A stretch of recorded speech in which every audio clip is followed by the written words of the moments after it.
नमस्कार। सुने कहानी पर आप सभी का स्वागत है। कहानी के पिछले भाग में हमने सुना कि सुधा की शादी हो जाती है और वह अपने ससुराल चली जाती है। अब आगे। चंदर को हफ्ते भर तक होश नहीं रहा। शादी के दिनों में उसे एक नशा था जिसके बल पर वह मशीन की तरह काम करता गया। शादी के बाद इतनी भयंकर थकावट उसकी नसों में कसक उठी कि उसका चलना फिरना मुश्किल हो गया था। वह अपने घर से होटल तक खाना खाने नहीं जा पाता था। बस पड़ा पड़ा सोता रहता। सुबह 9 बजे सोता, 5 बजे उठता, थोड़ी देर होटल में बैठकर फिर वापस आ जाता। चुपचाप छत पर लेटा रहता और फिर सो जाता। उसका मन एक उजड़े हुए नीड की तरह था जिसमें से विचार, अनुभूति, स्पंदन और रस के विहंगम कहीं दूर उड़ गए थे। लगता था जैसे वह सब कुछ भूल गया है। सुधा, बिनती, पम्मी, डॉक्टर साहब, रिसर्च, थीसिस, सभी कुछ। ये सब चीजें कभी कभी उसके मन में नाच जाती, लेकिन चंदर को ऐसा लगता कि ये किसी ऐसी दुनिया की चीजें हैं जिसको वह भूल गया है, जो उसके स्मृति पटल से मिट चुकी है। कोई ऐसी दुनिया जो कभी थी, कहीं थी, लेकिन किसी भयंकर जल प्रलय ने जिसका कण कण ध्वस्त कर दिया था। उसकी दुनिया अपनी छत तक सीमित थी। छत के चारों ओर की ऊंची दीवारों और उन चार दीवारों से बंधे हुए आकाश के चौकोर टुकड़े तक ही उसके मन की उड़ान बंद गई थी। उजाला पाक था।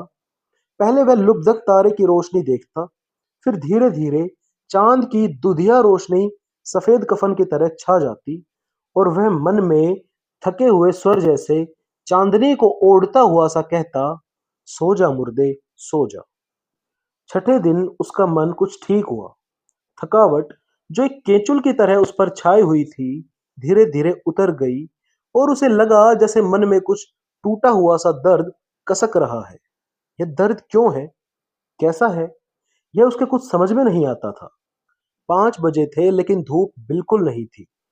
पीली उदास बादलों की एक झीनी तह ने ढलते हुए आषाढ़ के सूरज को ढक लिया था। हवा में एक ठंडक आ गई थी। लगता था कि झोंके किसी वर्षा के देश से आ रहे हैं। वह उठा, नहाया और बिनती के घर चल पड़ा। डॉक्टर शुक्ला लोन पर हाथ में किताब लिए टहल रहे थे। 5 दिनों में जैसे वह बहुत बूढ़े हो गए थे। बहुत झुके हुए से, निस्तेज चेहरा, डबडबाई आंखें और चाल में जैसे उम्र थक गई हो। उन्होंने चंदर का स्वागत भी उसी तरह नहीं किया जैसा पहले करते थे। सिर्फ इतना बोले, चंदर, 2 दफे ड्राइवर को भेजकर बुलाया तो मालूम हुआ तुम सो रहे हो। अब अपना सामान यहीं ले आओ। और वे बैठकर किताब उलट पुलट कर देखने लगे। अभी तक वे बूढ़े थे, उनका व्यक्तित्व तरुण था। आज लगता था जैसे उनके व्यक्तित्व पर झुर्रियां पड़ने लगी हैं। उनके व्यक्तित्व की कमर भी झुक गई है। चंदर कुछ नहीं बोला, चुपचाप खड़ा रहा। सामने आकाश पर एक अजब सी जर्दी छा रही थी।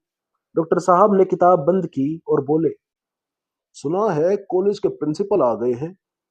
जाऊं जरा उनसे तुम्हारे बारे में बात कराऊं। तुम जाओ, सुधा का खत आया है बिनती के पास। बुआ जी हैं? चंदर ने पूछा। नहीं, आज ही सुबह तो गई। हम लोग कितना रोकते रहे लेकिन उन्हें कहीं और चैन ही नहीं पड़ता। बिनती को बड़ी मुश्किल से रोका मैंने। और डॉक्टर साहब गैरेज की तरफ चल पड़े। चंदर भीतर गया। सारा घर इतना सुनसान था, इतना भयंकर सन्नाटा कि चंदर के रोए रोए खड़े हो गए।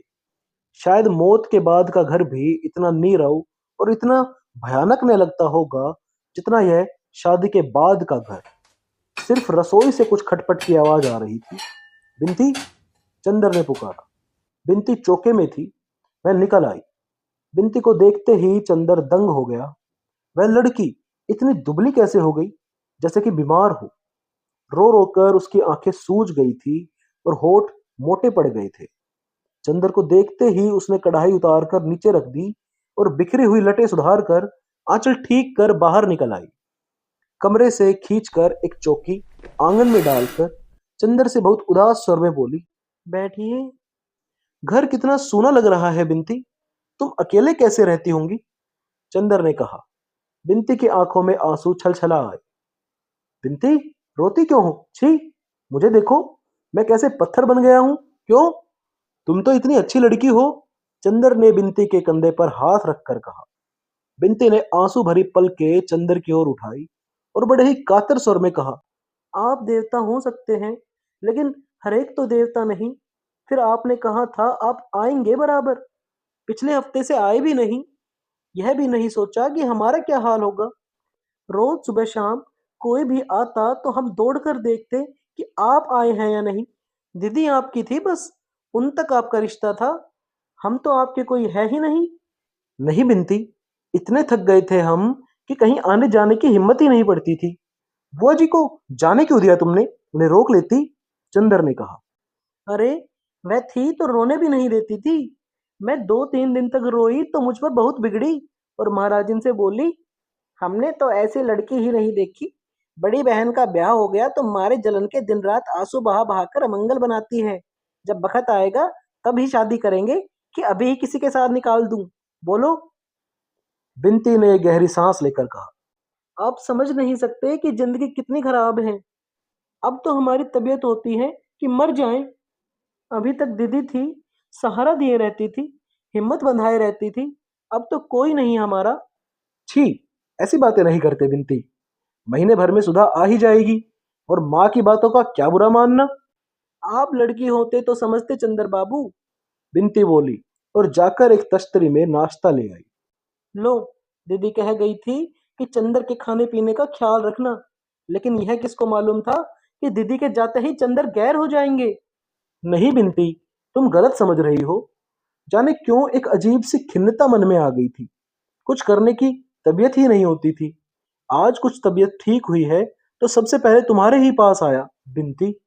अब सुधा के बाद मेरा है ही कौन सिवा तुम्हारे? चंदर ने बहुत उदास स्वर में कहा।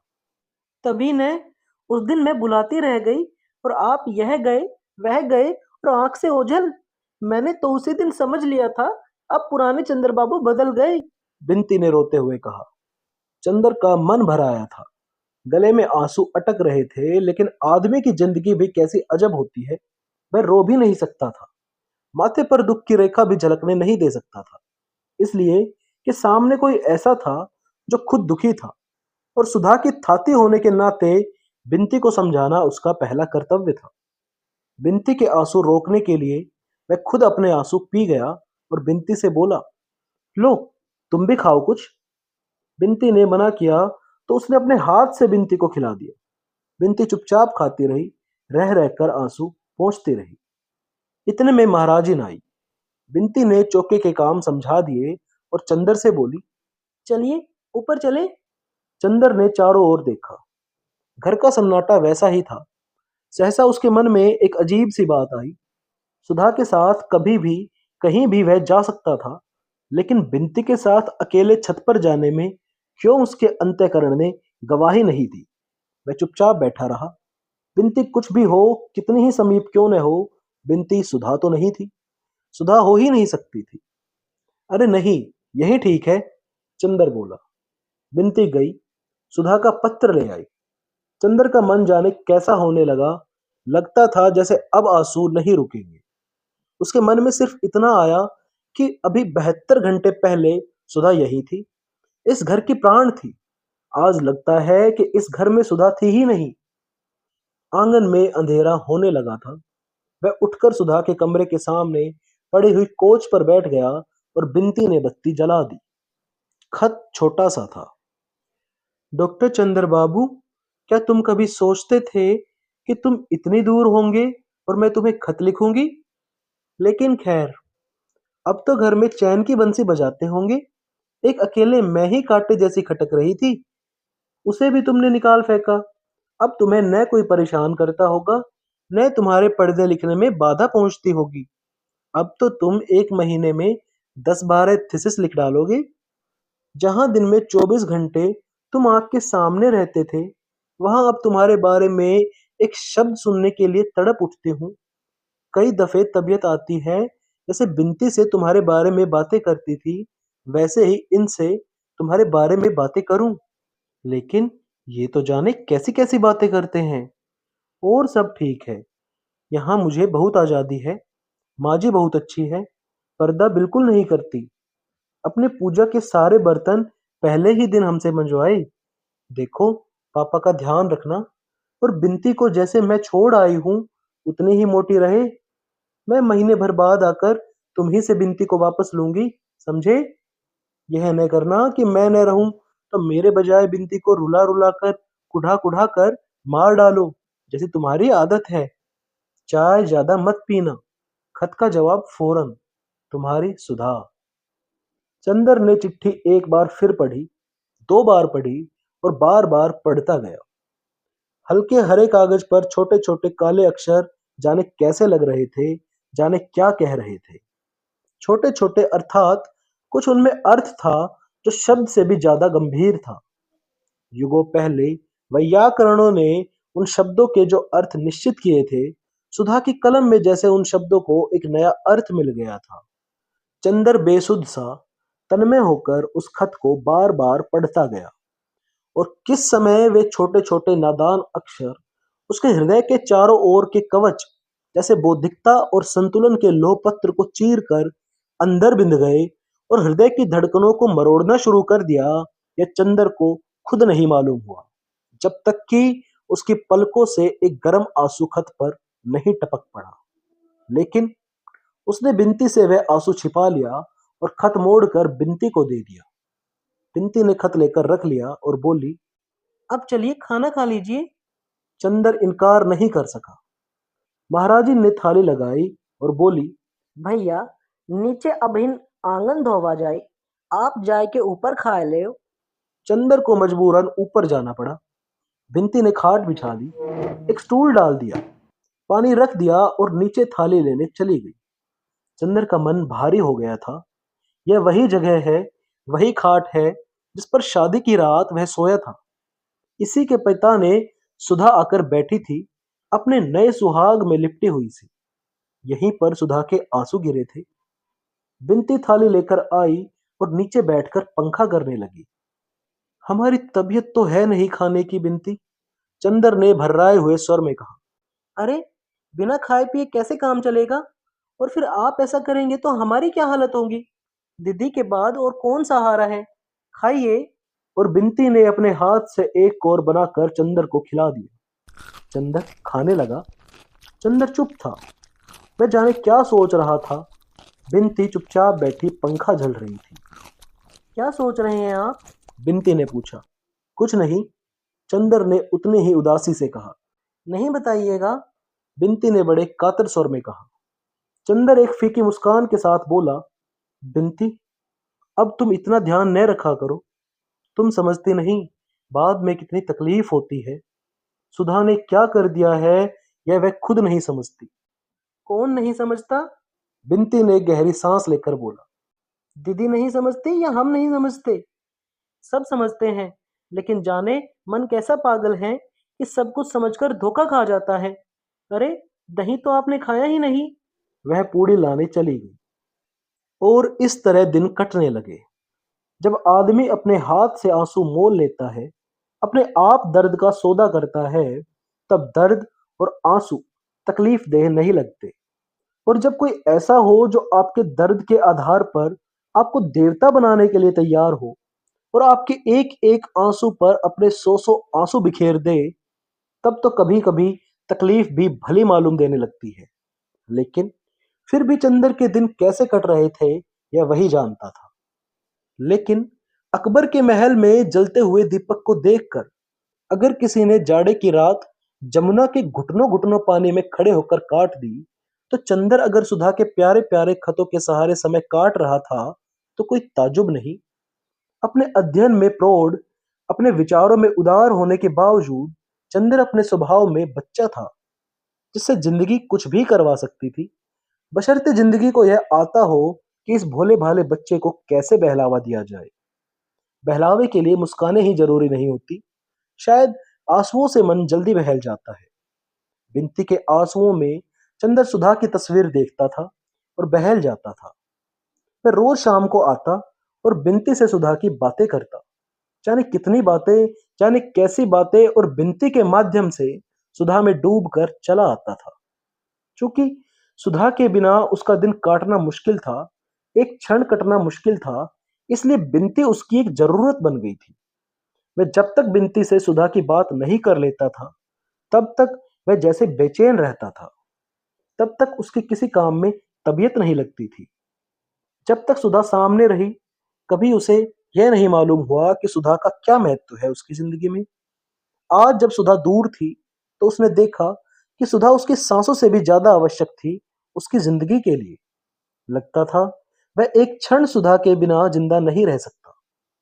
सुधा के अभाव में बिनती के माध्यम से वह सुधा को ढूंढता था, और जैसे सूरज के डूब जाने पर चांद सूरज की रोशनी उधार लेकर रात को उजियारा कर देता है, उसी तरह बिनती सुधा की याद से चंदर के प्राणों पर उजियारा बिखेरती रही।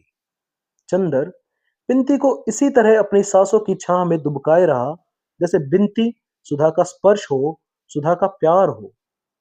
बिनती भी चंदर के माथे पर उदासी के बादल देखते ही तड़प उठती थी, लेकिन फिर भी बिनती चंदर को हंसा नहीं पाई। चंदर का पुराना उल्लास लौटा नहीं। सांप का काटा हुआ जैसे लहरें लेता है, वैसे ही चंदर की नसों में फैला हुआ उदासी का जहर रह रह कर चंदर को झकझोर देता था। उन दिनों दो दो तीन तीन दिनों तक चंदर कुछ नहीं करता था, बिनती के पास भी नहीं जाता था, बिनती के आंसुओं की भी परवाह नहीं करता था, खाना नहीं खाता था, और अपने को जितनी तकलीफ हो सकती थी देता था। फिर जो ही सुधा का कोई खत आता था, वह उसे चूम लेता और फिर स्वस्थ हो जाता।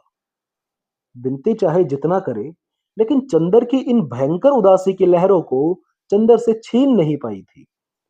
चांद कितनी ही कोशिश क्यों न करे, वह रात को दिन तो नहीं बना सकता। लेकिन आदमी हंसता है, दुख दर्द सभी में आदमी हंसता है।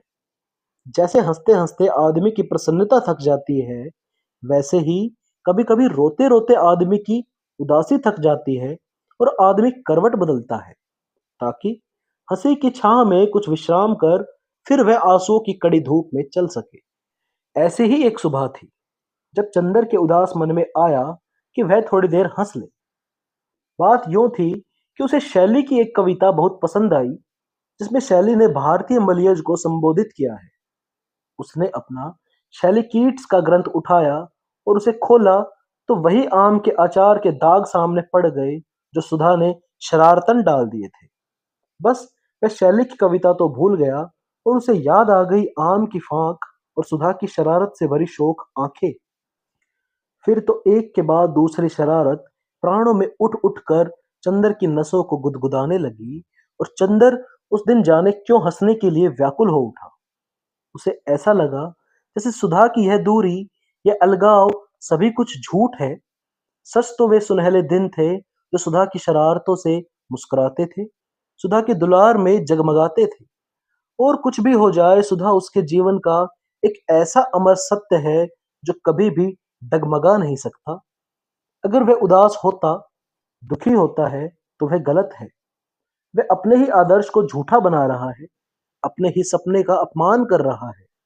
और उसी दिन सुधा का खत भी आया, जिसमें सुधा ने साफ साफ तो नहीं, पर इशारे में लिखा था कि वह चंदर के भरोसे ही किसी तरह दिन काट रही थी। उसने सुधा को एक पत्र लिखा, जिसमें वही शरारत, वही खिजाने की बातें थी जो वह हमेशा सुधा से करता था, लेकिन जिसे वह पिछले 3 महीने में भूल गया था। उसके बाद वह बिनती के यहाँ गया। बिनती अपनी धोती में क्रोशिया की बेल टाक रही थी। ले गिलहरी, तेरी दीदी का खत। लाओ मिठाई खिलाओ। हम काहे को खिलाएं? आप खिलाइए, जो खिल पड़े हैं आज। बिनती बोली। हम क्यों खिलाएंगे? यहाँ तो सुधा का नाम सुनते ही तबीयत कुड़ जाती है। अरे चलिए, मुझसे नहीं बन सकते आप। बिनती ने मुंह चिढ़ाकर कहा। आज बड़े खुश हैं। हाँ बिनती। एक गहरी सांस लेकर चंदर चुप हो गया। कभी कभी उदासी भी थक जाती है, और मुंह झुकाकर बैठ गया। क्यों, क्या हुआ? बिनती ने चंदर की बाह में सुई चुभो दी। चंदर चौंक उठा। हमारी शक्ल देखते ही आपके चेहरे पर मुहर्रम छा जाता है। अजी नहीं, आपका मुखमंडल देखकर तो आकाश में चंद्रमा भी लज्जित हो जाता होगा, श्रीमती बिनती विदुषी। चंदर ने हंसकर कहा। आज चंदर बहुत खुश था। बिनती लजा गई, और फिर उसके गालों में फूल के कटोरे खिल गए, और उसने चंदर के कंधे में फिर सुई चुभोकर बोला, आपको एक बड़े मजे की बात बतानी है आज। क्या? फिर हंसिएगा मत और चिढ़ाइएगा नहीं। बिनती बोली। कुछ तेरे ब्याह की बात होगी, चंदर ने कहा। नहीं, ब्याह की नहीं है, प्रेम की। बिनती ने हंसकर कहा और झेप गई। अच्छा, गिलहरी को यह रोग कब से? चंदर ने हंसकर पूछा। अपनी माँ जी की शक्ल देखी है ना, काट कर कुएं में फेंक देगी तुझे। अब क्या करें, कोई सिर पर प्रेम मंड ही दे तो। बिनती ने बड़े आत्मविश्वास से कहा। थी बड़ी खुले स्वभाव की लड़की। आखिर कौन अभागा है वह, जरा नाम तो सुने, चंदर बोला। हमारे महाकवि मास्टर साहब। बिनती ने हंसकर कहा। अच्छा, यह कब से? तूने पहले तो कभी नहीं बताया। अब तो जाकर हमें मालूम हुआ। पहले सोचा दीदी को लिख दें, फिर सोचा वहां जाने किसके हाथ में चिट्ठी पड़े, तो सोचा तुम्हें बता दे। हुआ क्या आखिर? चंदर ने पूछा। बात यह हुई कि पहले तो हम दीदी के साथ पढ़ते थे, तब तो मास्टर साहब कुछ नहीं बोलते थे। इधर जब से हम अकेले पढ़ने लगे, तब से कविताएं समझाने के बहाने दुनिया भर की बातें करते हैं। एक बार स्कंदगुप्त पढ़ाते पढ़ाते बड़ी ठंडी सांस लेकर बोले, काश कि आप भी देवसेना बन सकती। बड़ा गुस्सा आया मुझे तो। मन में आया कि कह दूं, मैं तो देवसेना बन जाती, लेकिन आप अपना कवि सम्मेलन का पेशा छोड़कर स्कंदगुप्त कैसे बन पाएंगे। लेकिन फिर मैंने कुछ कहा नहीं, दीदी से सब बात कह दी। दीदी तो है ही लापरवाह, कुछ कहा ही नहीं उन्होंने। और मास्टर साहब वैसे हैं अच्छे, पढ़ाते भी अच्छा है, लेकिन यह फितूर जाने कैसे उनके दिमाग में चढ़ गया। बिनती बड़े सहज स्वभाव से बोली। लेकिन इधर क्या हुआ? चंदर ने बोला। अभी कल आए, एक हाथ में उनकी मोटी सी कॉपी थी, दे गई तो देखा वह उनकी कविताओं का संग्रह है, और उसका नाम उन्होंने रखा है बिनती। अभी आते होंगे, क्या करें कुछ समझ में नहीं आता। अभी तक दीदी के भरोसे हमने सब छोड़ दिया था, वह पता नहीं कब आएंगी। अच्छा लाओ, वह संग्रह हमें दे दो, चंदर ने कहा। और बिसरिया से कह देना वह चंदर के हाथ पड़ गया। फिर कल सुबह तुम्हें मजा दिखलाएंगे। लेकिन हाँ, यह पहले बता दो कि तुम्हारा तो कुछ झुकाव नहीं है उधर, वरना बाद में हमें कोसो, चंदर ने छेड़ते हुए कहा। अरे हाँ, मुसलमान भी हो तो बहना के संग, कवियों से प्यार लगाकर कौन बवालत पाले। बिनती ने झेपते हुए कहा। दूसरे दिन चंदर सुबह पहुंचा तो बिसरिया साहब पढ़ा रहे थे। बिसरिया की शक्ल पर कुछ मायूसी, कुछ परेशानी, कुछ चिंता थी।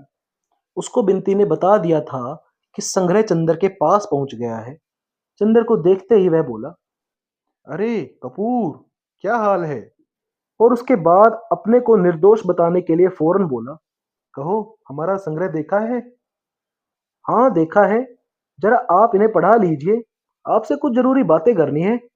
चंदर ने इतने कठोर स्वर में कहा कि बिसरिया के दिल की धड़कनें डूबने सी लगी। वह कांपती हुई आवाज में बहुत मुश्किल से अपने को संभालते हुए बोला, कैसी बातें कपूर? तुम कुछ गलत समझ रहे हो। कपूर एक उपेक्षा की हंसी हंसा और चला गया। डॉक्टर साहब पूजा करके उठे थे। दोनों में बातें होती रही। उनसे मालूम हुआ कि अगले महीने में संभवतः चंदर की नियुक्ति हो जाएगी और 3 दिन बाद डॉक्टर साहब खुद सुधा को लाने के लिए शाहजहांपुर जाएंगे। उन्होंने बुआ जी को पत्र लिखा है कि यदि वह आ जाए तो अच्छा है, वरना चंदर को 2-3 दिन बाद यहीं रहना पड़ेगा, क्योंकि बिनती अकेली है। चंदर की बात दूसरी है, लेकिन और लोगों के भरोसे डॉक्टर साहब बिनती को अकेले नहीं छोड़ सकते। अविश्वास आदमी की प्रवृत्तियों को जितना बिगाड़ता है, विश्वास आदमी को उतना ही बनाता है। डॉक्टर साहब चंदर पर जितना विश्वास करते थे, सुधा चंदर पर जितना विश्वास करती थी, और इधर बिनती उस पर जितना विश्वास करने लगी थी, उसके कारण चंदर के चरित्र में इतनी दृढ़ता आ गई थी कि वह फौलाद बन गया था। ऐसे अवसरों पर जब मनुष्य को गंभीरतम उत्तरदायित्व सौंपा जाता है, तब संभवतः आदमी के चरित्र में एक विचित्र सा निखार आ जाता है। यह निखार चंदर के चरित्र में बहुत उभर कर आया था, और यहां तक कि बुआ जी अपनी लड़की पर अविश्वास कर सकती थी, वह भी चंदर को देवता ही मानती थी। बिनती पर और चाहे जो बंधन हो, लेकिन चंदर के हाथ में बिनती को छोड़कर वे निश्चिंत थी। डॉक्टर साहब और चंदर बैठे बातें कर ही रहे थे कि बिनती ने आकर कहा, चलिए, मास्टर साहब आपका इंतजार कर रहे हैं। चंदर उठ खड़ा हुआ। रास्ते में बिनती बोली, हमसे बहुत नाराज हैं।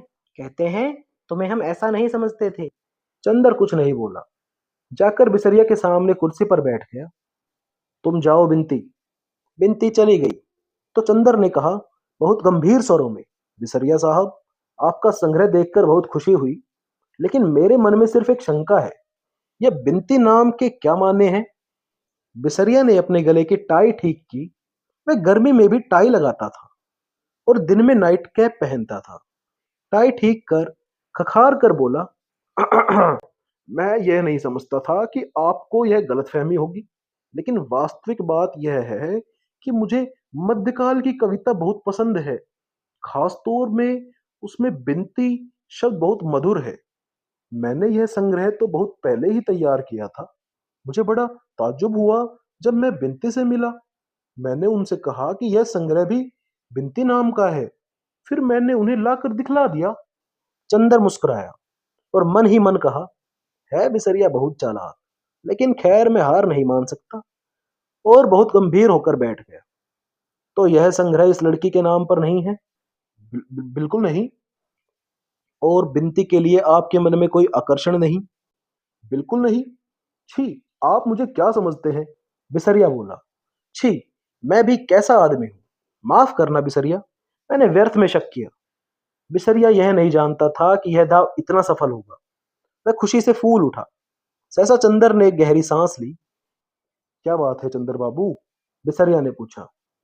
कुछ नहीं बिसरिया, आज तक मुझे तुम्हारी प्रतिभा, तुम्हारी भावना, तुम्हारी कला पर विश्वास था। आज उससे उठ गया। क्यों? क्यों क्या? अगर बिनती जैसी लड़की के साथ रहकर भी तुम उसके आंतरिक सौंदर्य से अपनी कला को अभी सिंचित न कर सके, तो तुम्हारे मन में कलात्मकता है, यह मैं विश्वास नहीं कर पाता हूं। तुम जानते हो, मैं पुराने विचारों का संकीर्ण या बुजुर्ग तो नहीं हूं। मैं भी भावनाओं को समझता हूं। मैं सौंदर्य पूजा या प्यार को पाप नहीं समझता। मुझे तो बहुत खुशी होती है जानकर कि तुमने ये कविता बिनती पर लिखी है, उसकी प्रेरणा से लिखी है। यह मत समझना कि मुझे इसमें जरा भी बुरा लगता। यह तो कला का सत्य है। पाश्चात्य देशों में तो लोग हर कवि को प्रेरणा देने वाली लड़कियों की खोज में वर्षों बिता देते हैं। उसकी कविता से ज्यादा महत्व उसकी कविता के पीछे रहने वाले व्यक्तित्व को देते हैं। हिंदुस्तान में पता नहीं क्यों हम नारी को इतना महत्वहीन समझते हैं, या डरते हैं, या हम में इतना नैतिक साहस ही नहीं है। तुम्हारा स्वभाव, तुम्हारी प्रतिभा किसी हालत में मुझे विदेश के किसी भी कवि से कम नहीं लगती। मैंने सोचा था, जब तुम अपनी कविताओं के प्रेरणात्मक व्यक्तित्व का नाम घोषित करोगे, तो सारी दुनिया बिनती को और हमारे परिवार को जान जाएंगी। लेकिन खैर, मैंने गलत समझा था कि बिनती तुम्हारी प्रेरणा बिंदु थी। और चंदर चुपचाप गंभीरता से बिसरिया के संग्रह के पृष्ठ उलटने लगा। बिसरिया के मन में कितनी उथल पुथल मची हुई थी।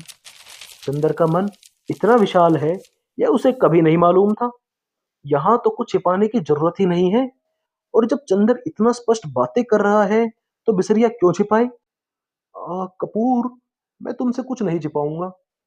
मैं कह नहीं सकता कि बिनती जी मेरे लिए क्या है। शेक्सपियर की मिरांडा, प्रसाद की देवसेना, दांते की बेत्रिस, कीट्स की फैनी और सूर की राधा से बढ़कर माधुर्य अगर मुझे कहीं मिला है, तो बिनती में।